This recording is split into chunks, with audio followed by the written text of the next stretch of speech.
ವಿವೇಕಾನಂದರು ರಾಮಕೃಷ್ಣರು. ವಿವೇಕಾನಂದರಲ್ಲಿ ರಾಮಕೃಷ್ಣರು. ರಾಮಕೃಷ್ಣರ ಹತ್ತಿರ ಬಂದು ಏನನ್ನು ನೋಡಿದೆ ಎಂದರೆ ಅವರಿಗೆ ಮೊದಲು ಕೈ ಮುಗಿಯಲ್ಲ. ವಿವೇಕಾನಂದರು ಬರ್ತಾರೆ, ಬಂದ ತಕ್ಷಣ ಅವ್ರಿಗೆ ಕೈ ಮುಗಿಯಲ್ಲ. ರಾಮಕೃಷ್ಣರು ನೋಡೋಣ ಅವರಲ್ಲಿ ಏನು ಅಂತ ಎಲ್ಲರೂ ಬಂದು ನಮಸ್ಕಾರ ಮಾಡ್ತಾರೆ, ಅದು ಅವನು ನಮಸ್ಕಾರ ಮಾಡೋದಿಲ್ಲ. ಪಾಶ್ಚಾತ್ಯ ಚಿಂತಕ ಶೈಲಿಯಲ್ಲಿ ತಿಳಿದುಕೊಂಡಿದ್ದ ವಿವೇಕಾನಂದರು ರಾಮಕೃಷ್ಣನನ್ನು ನೋಡಿದಾಗ ಅವರಿಗೆ ಅನಿಸಿತು. ಆಮೇಲೆ ಬರ್ತಾ ಅವ್ರಿಗಂದು ಯಾಗ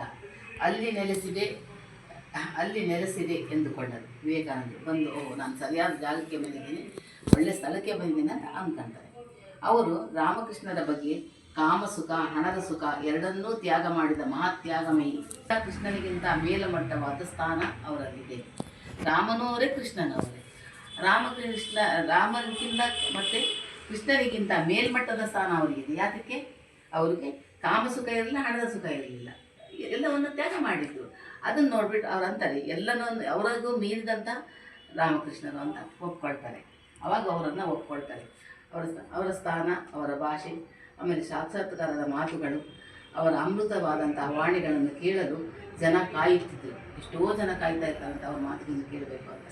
ಅವರಲ್ಲಿ ಕಮಲ ಹರಳಿ ನಿಂತಾಗ ತುಂಬಿಗಳು ಬರುವಂತೆ ಭಕ್ತಾದಿಗಳು ಬರ್ತಾ ಇದ್ದರು. ದುಷ್ಟರನ್ನು ಮತ್ತು ದಾರಿ ತಪ್ಪಿದವರನ್ನು ತಿದ್ದುವಂತೆ ಮಾಡುತ್ತಿತ್ತು ಅವರ ಮಾತುಗಳು. ರಾಮಕೃಷ್ಣನ ಮಾತುಗಳು ಯಾವ ರೀತಿ ಇರ್ತಾ ಇತ್ತು. ಇದರಿಂದ ಪ್ರಭಾವಿತರಾದರು ವಿವೇಕಾನಂದರು. ಇದರಿಂದ ಅವರಿಗೆ ಇವರೇ ನನಗೆ ಸರಿಯಾದ ಗುರು ಅಂತ ಒಪ್ಕೊಳ್ತಾರೆ. ಯಾರು? ವಿವೇಕಾನಂದರು ಭಾರತೀಯ ಆಧ್ಯಾತ್ಮಿಕ ಜೀವನದ ಶ್ರೇಷ್ಠತೆಯನ್ನು ಪ್ರತಿನಿಧಿಸಿದವರು. ಇಂಗ್ಲೆಂಡಿನ ಹಳ್ಳಿಯಲ್ಲಿ ಒಬ್ಬ ಪುಟ್ಟ ಮನೆಯಲ್ಲಿ ಜನಿಸಿದ ತೇನವಿ ಎಂಬುವ ಹುಡುಗ ಹೇಳ್ತಾನೆ, ರಾಮಕೃಷ್ಣನ ನೋಡ್ತಾನೆ. ಇಂಗ್ಲೆಂಡ್ನಲ್ಲಿ ನೋಡಿದಾಗ ಅವನು ಸಣ್ಣ ಹಳ್ಳಿಯಲ್ಲಿ ಪುಟ್ಟ ಮನೆಯಲ್ಲಿ ಹುಟ್ಟಿರ್ತಾನೆ, ಬಹಳ ಬಡವ. ವಿವೇಕಾನಂದರ ಬಗ್ಗೆ ತಿಳ್ಕೊಂಡಿರ್ತಾನೆ.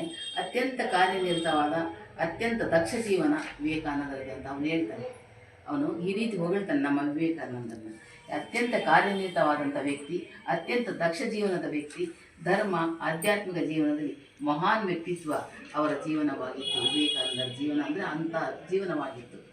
ಜನಾಂಗದ ಮೇಲೆ ಪ್ರಭಾವ ಬೀರುವಂತಾಗಿತ್ತು. ಅವರ ಇಂಗ್ಲೆಂಡಲ್ಲೂ ಸಹ ಜನಾಂಗದ ಮೇಲೆ ಪ್ರಭಾವ ಬೀರುವಂಥ ಅದಾಗಿತ್ತು.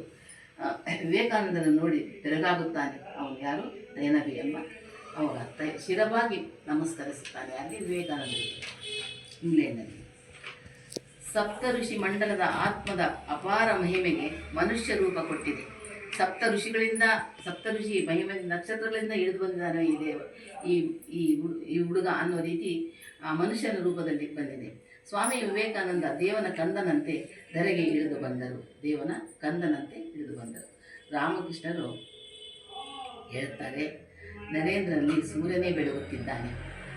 18 ಅಂಶಗಳ ಪೂರ್ಣ ರೂಪದಲ್ಲಿ ಬೆಳಗುತ್ತಿವೆ ಅವನಲ್ಲಿ.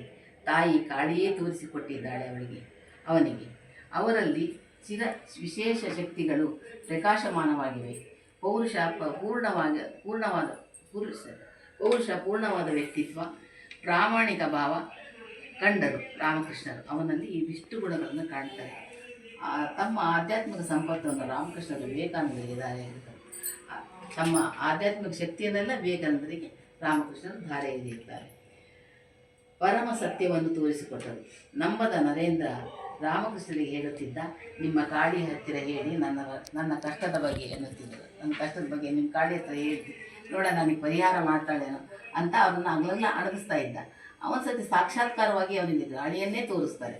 ನರೇಂದ್ರನಿಗೆ ಗಾಳಿಯನ್ನು ಒಪ್ಪುವಂತೆ ಮಾಡಿದರು. ಯಾರು? ರಾಮಕೃಷ್ಣರು. ವಿವೇಕಾನಂದರು ರಾಮಕೃಷ್ಣರ ಬಗ್ಗೆ ಹೇಳುತ್ತಿದ್ದರು. ವಿವೇಕಾನಂದರು ರಾಮಕೃಷ್ಣರ ಬಗ್ಗೆ ಹೇಳ್ತಾರೆ, ನನ್ನ ಗುರುದೇವ ಪರಿಪೂರ್ಣತೆಯ ಸಹಕಾರ ಮೂರ್ತಿ. ನನ್ನ ಗುರುದೇವ